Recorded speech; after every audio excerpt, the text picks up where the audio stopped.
बिस्मिल्लाहिर्रहमानिर्रहीम।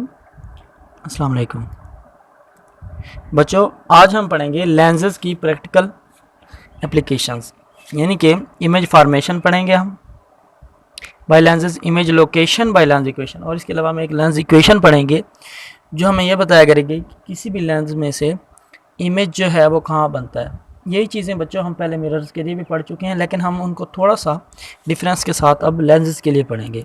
ओके, लेकिन image formation से पहले कुछ इंपॉर्टेंट पॉइंट्स हैं जो हमें याद रखनी है, जो हमें इमेज फॉर्मेशन के दौरान अप्लाई करने होंगे। ओके, तो आपने याद रखना है कि इन mirrors images are formed through reflection, ये तो आपको पहले पता है, but lenses form image through refraction. This is explain with the help of diagrams as follows. Ray diagrams के जरिए बताया जाता है, लेकिन उसमें कुछ पॉइंट्स हैं रे डायग्राम्स के, अभी हम रे डायग्राम्स को भी डिस्कस करेंगे। Image formation in convex lens can be explain with help of three principal rays. तीन मेन रेज को जब हम डिस्कस कर लेंगे तो बाकियों को भी इन्हें से अटैच कर देंगे और हम डायग्राम को एक्सप्लेन कर सकेंगे। The ray parallel to the principal axis passes through the focal point after refraction by the lens.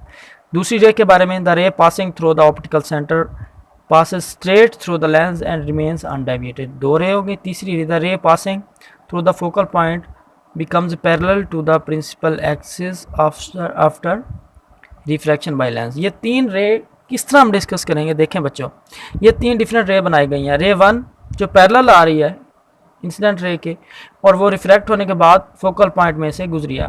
एक बात का आपने ध्यान रखना है बच्चों, फोकल पॉइंट या प्रिंसिपल फोकस जो है वो दोनों तरफ होते हैं लेंस के। देखें इधर भी 1f, इसी तरह आगे 2f होगा, इसी तरह आगे 3f, इधर भी 2f 3f, ये वो।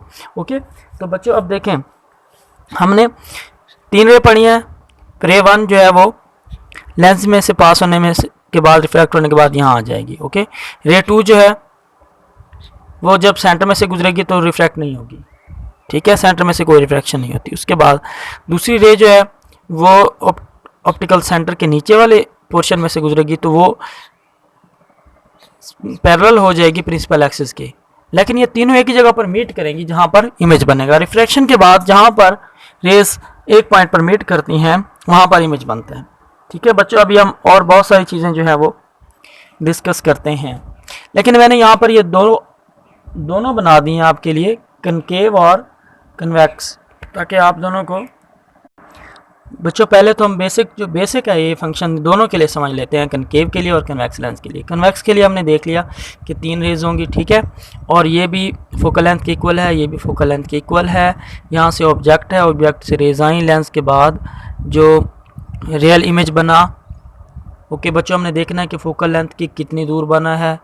ठीक है, या लेंस के करीब है या दूर है, मैग्नीफाइड है या डीमैग्नीफाइड है, रियल है या वर्चुअल है, इरेक्ट है या इन्वर्टेड है। इस तरह वाली सारी चीज़ें हम देखा करेंगे।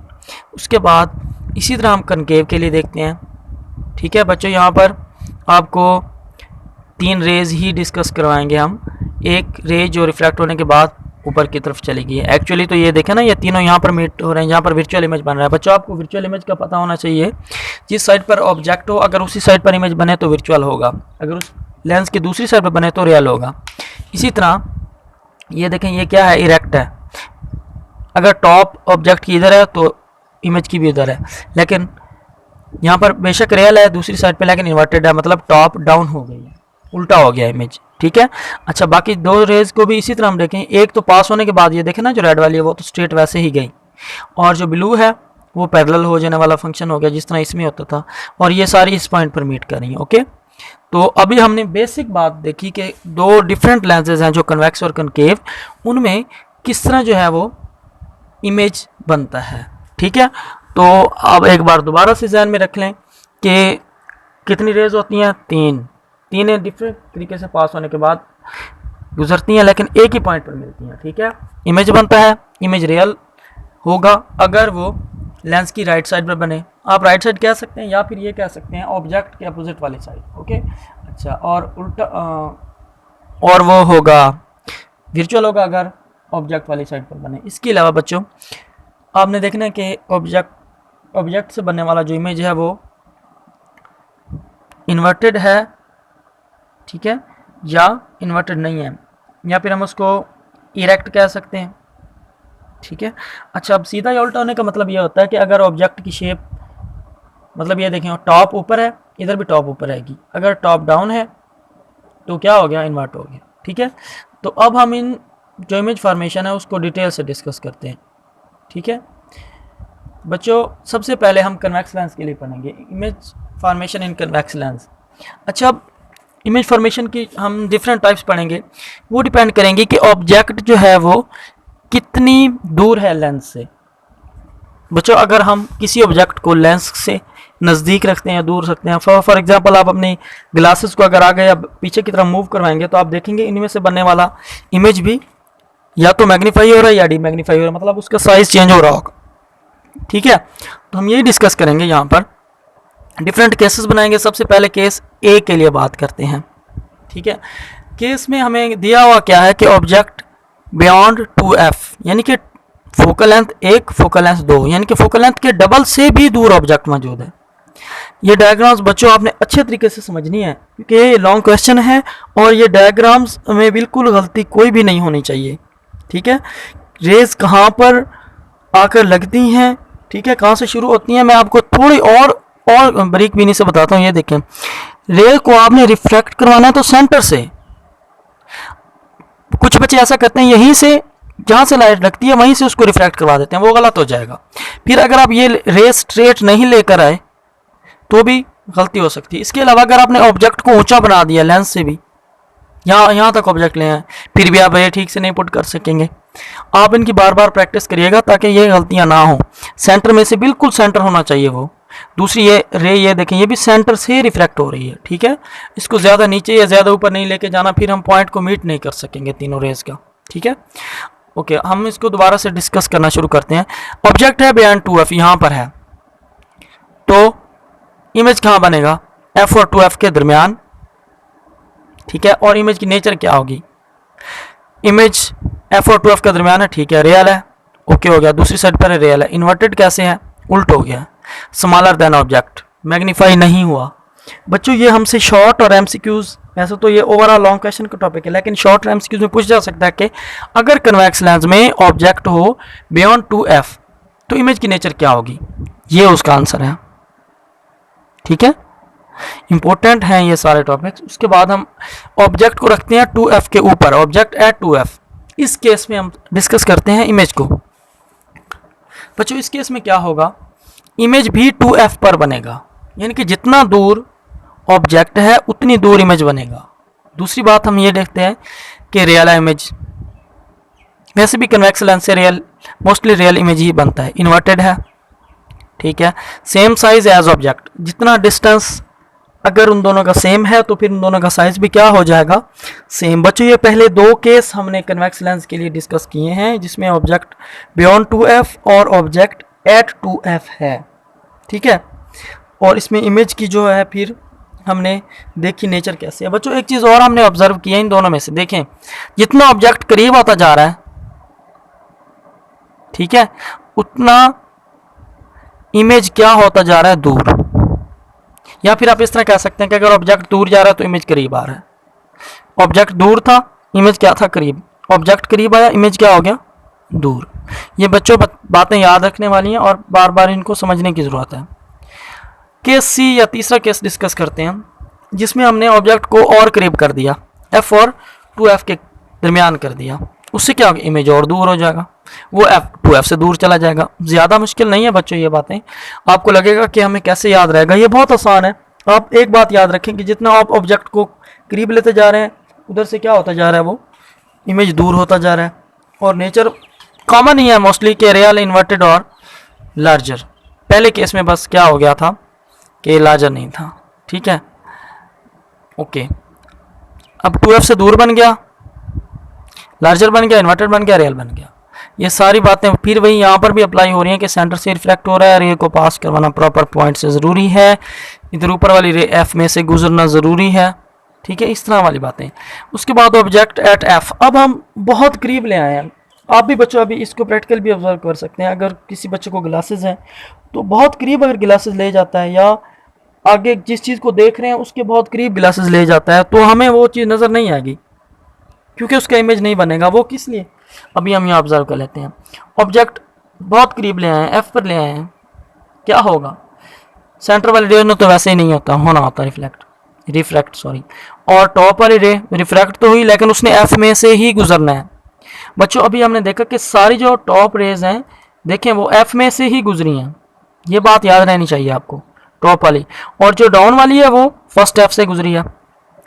तो आप इन जब लेंसेज को ड्रा करेंगे तो इनके दोनों साइड वाले एफ की जो फोकल लेंथ है आप कह सकते हैं वो सेम रखना ज़रूरी होगा, इसलिए 2f वाली भी ज़रूरी है, फिर ही जाकर प्रॉपर डायग्राम्स बनेंगी। ठीक है, ओके। अब ऑब्जेक्ट से जो ये रेज यहाँ पर एंटर हुई बाद में मीट नहीं हो रही। तीसरी रे तो वैसे भी बच्चों यहाँ पर हम ड्रा ही नहीं करेंगे, उसकी रीज़न ये है कि उसको एफ में से गुजारना होता है। ठीक है, और एफ के ऊपर ही ऑब्जेक्ट आ गया तो फिर ये तो नहीं हो सकेगा, मैं उसको एफ में से नहीं गुजार सकेंगे, अगर बनाए भी तो वैसे भी वो मीट नहीं करेगी यहाँ से।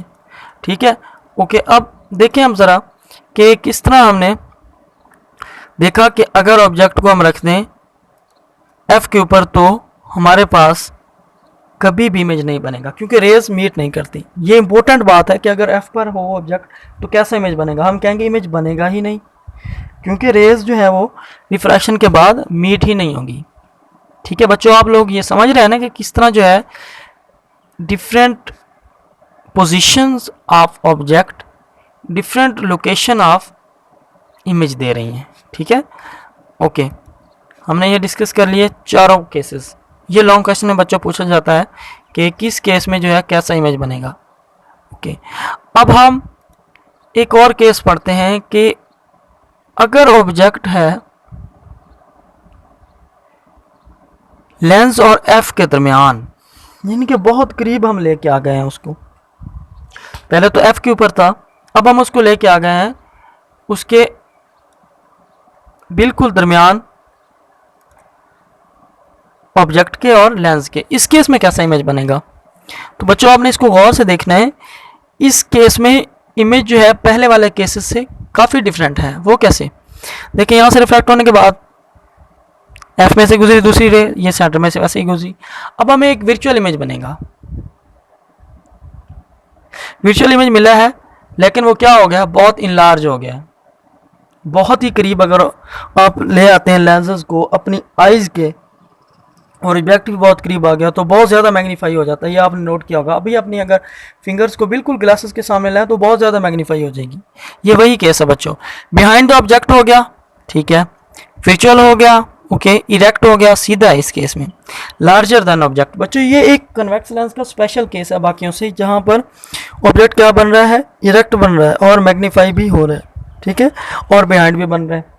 तो हमने कन्वेक्स लेंस के कितने केसेस पढ़े, 5, जिनमें स्पेशल है 5th और बाकी चारों जो है तकरीबन एक दूसरे से रिलेटेड है। ठीक है, और ये सारा एक लॉन्ग क्वेश्चन बन सकता है कि आप कन्वेक्स लेंस से इमेज फॉर्मेशन को चारों केसेस या केसेस ना भी बताए तो आपसे पूछ सकता है कि आप उसको डिस्कस करें। उसके बाद बच्चों हम पढ़ते हैं कि ये साइजेस का जो डिफरेंस वगैरह है, ये सारा कुछ कैसे हमने देखा अभी ऊपर, उसको डिस्कस करते हैं। What is the size of image formed in lens for a particular distance object from the lens? एक बात तो ये कि हमें कैसे पता चलेगा कि साइज ऑफ इमेज क्या कितना होना चाहिए। अभी हमने इमेजेस बनाए, डायग्राम से तो पता चल गया, लेकिन इनको अगर हम चाहते हैं कि इसको किसी फार्मूले से पढ़ें, किसी एक ऐसे एक फार्मूला हो जो डिफरेंट पोजीशंस ऑफ ऑब्जेक्ट पर हमें ऑटोमेटिकली पोजीशन ऑफ इमेज बता दे। ठीक है, हम उसी तरफ जा रहे हैं। साइज ऑफ इमेज के लिए what is the nature of image, ये कैसे पता चलेगा कि नेचर ऑफ इमेज है, हमें उसके लिए कोई फार्मूला बनाना चाहिए। कैसे पता चलेगा बच्चों कि इमेज रियल है या इमेजिनरी है, इरेक्ट है या इन्वर्टेड है। तो इन सारे क्वेश्चंस के लिए हमें एक ही हल चाहिए और वो हो सकता है लेंस फार्मूला। ठीक है, lens formula is a tool what we use to answer all such questions, we define lens formula as. अब हम लेंस फार्मूला की या लेंस इक्वेशन भी इसे कहा जाता है बच्चों। Lens the relation between the object and image distance from the lens in terms of focal length of lens is called lens formula. बच्चों यहाँ पर हमने फोकल लेंथ की टर्म्स में बाकी दोनों चीज़ों को क्या कर लिया है, एक दूसरे से कनेक्ट कर लिया है। तो ये वाली कहलाती है लेंस इक्वेशन है। इसी तरह हमने मिरर फार्मूला भी पढ़ा था। Equation is valid for both concave and convex lens. बच्चों ये दोनों पर अप्लाई होता है, कनकेव कन्वेक्स पर। However following sign conventions should be followed while using this equation to solve problems related to lens। ठीक है बच्चों, हमने ये देखा कि हमारे पास लेंस इक्वेशन तो अप्लाई हो रही है, ठीक है, लेकिन उसके लिए जो साइन कन्वेंशन वाला इश्यू है, जिस तरह पहले फोकल लेंथ को पॉजिटिव या नेगेटिव लेते थे, वो कैसे सॉल्व करेंगे हम, उसके लिए हमने ये फार्मूला बनाया है। और फोकल लेंथ की जो लिए साइन कन्वेंशंस हैं, वैसे तो बाकी तीनों चीज़ों पर अप्लाई होती है, हम पढ़ते हैं कि कौन सी साइन कन्वेंशंस हैं जो यहाँ पर हम अप्लाई करेंगे।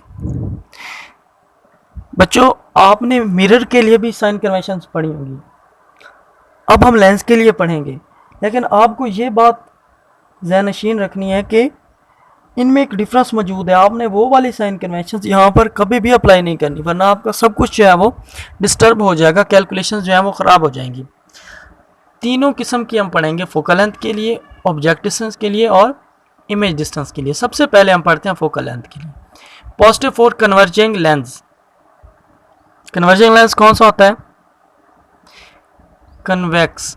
और डाइवर्जिंग लेंस के लिए क्या है, नेगेटिव है। जबकि मिरर के केस में क्या था, इसका उल्ट। ये आपको याद रखना है बच्चों। फोकल लेंथ को पॉजिटिव लेंगे अगर कन्वेक्स लेंस या कन्वर्जिंग लेंस यूज़ कर रहे होंगे, नेगेटिव लेंगे अगर डाइवर्जिंग लेंस यूज़ कर रहे होंगे या कनकेव। ठीक है, ये सिर्फ लेंसेज के लिए है, मिरर्स के लिए इसका सब कुछ डिफरेंट हो जाता है। ऑब्जेक्टिव या ऑब्जेक्ट डिस्टेंस की बात करते हैं। ऑब्जेक्ट डिस्टेंस हम पी कहते हैं। ये पॉजिटिव का कब होगा, if object is towards the left side of the lens, it is called a real object. Real object कब होता है, जो लेंस की लेफ्ट साइड पर हो, और उसके लिए जो है हम P को भी पॉजिटिव लेते हैं। P is negative if the object is on the right side of the lens, it is called virtual object.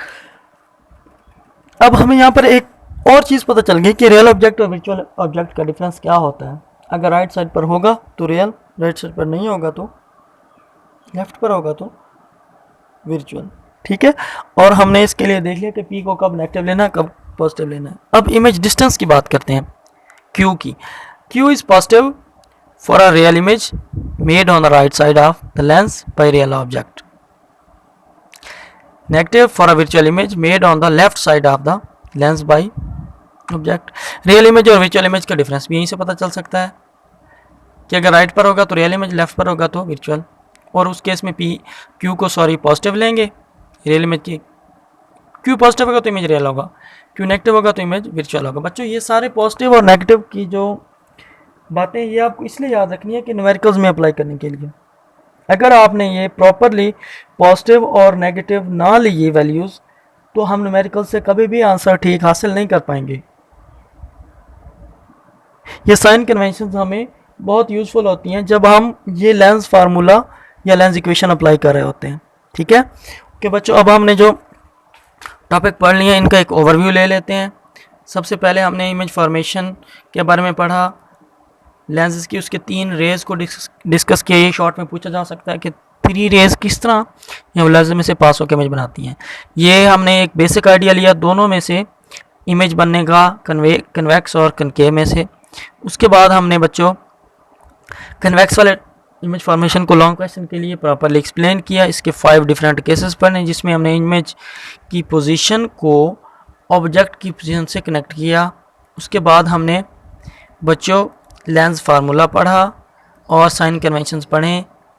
बच्चों अब मैं आपको बता देता हूँ इसमें कौन कौन से लॉन्ग पॉसिबल हैं और कौन कौन से शॉर्ट पॉसिबल हैं। वैसे शॉर्ट क्वेश्चन तो इस टॉपिक में से जिस तरह हमने पढ़ा है कहीं से भी बन सकता है। शॉर्ट इन्फॉर्मेशन हो सकती हैं, टेबल्स हो सकते हैं जो आपकी बुक में साइट पर मौजूद हैं। इसके अलावा जो है ऊपर लेंसेज के बारे में लॉन्ग क्वेश्चन क्या बन सकता है कि image formation by convex lens को डिटेल से बयान करें। तो वो जो ऊपर 5 केसेस हमने पढ़े हैं वो ही उसका लॉन्ग क्वेश्चन का आंसर है ये वाला। ठीक है, ओके। उसके बाद लेंस इक्वेशन के बारे में शॉर्ट और एमसीक्यूज हो सकते हैं। साइन कन्वेंशन के बारे में शॉर्ट और एमसीक्यूज हो सकते हैं और इनको प्रैक्टिकली भी अप्लाई आपने करना है बच्चों। अब मैं आपको होमवर्क जो दे रहा हूँ लर्न करने के लिए, तो आपने सारे के सारे टॉपिक को एज इट इज़ याद करना है, ताकि आप बाद में इसको कहीं भी अगर आपसे पूछा जाए टेस्ट वगैरह में तो बता सकें। लेकिन रिटर्न वर्क में आपके लिए ये सारी डायग्राम्स बनानी है जो हमने डिस्कस करनी है, लेकिन डायग्राम्स में कोई मिस्टेक नहीं होनी चाहिए। रे कहाँ से रिफ्रैक्ट होती है, सेंटर से, ये वो सारा कुछ आपको पता होना चाहिए। ठीक है, यहाँ पर जिस तरह हमने देखा कि पी क्या है, ठीक है, क्यू क्या है, ये आपको पता होना चाहिए। ठीक है, देखें सेंटर में से रिफ्लेक्ट हुआ है, इधर सेंटर में से। ऑब्जेक्ट भी प्रॉपर बना होना चाहिए, इमेज भी प्रॉपर बना होना चाहिए, उसके एरो साइड होने चाहिए ताकि हमें पता चले कि इन्वर्टेड इमेज है या इरेक्ट है। ठीक है, फिर फोकल लेंथ के साथ हमें एरोज मौजूद होने चाहिए जो बता रहे हो कि ये इतना डिस्टेंस फोकल लेंथ है, ये इतना डिस्टेंस जो है ऑब्जेक्ट डिस्टेंस है, इतना डिस्टेंस इमेज डिस्टेंस है, ये वो। ठीक है बच्चों, मुझे उम्मीद है आप ये सारा काम जो है कंप्लीट करके मुझे सेंड कर देंगे और बाकी चीज़ों को याद रखेंगे। अल्लाह हाफ़िज़ स्टूडेंट्स।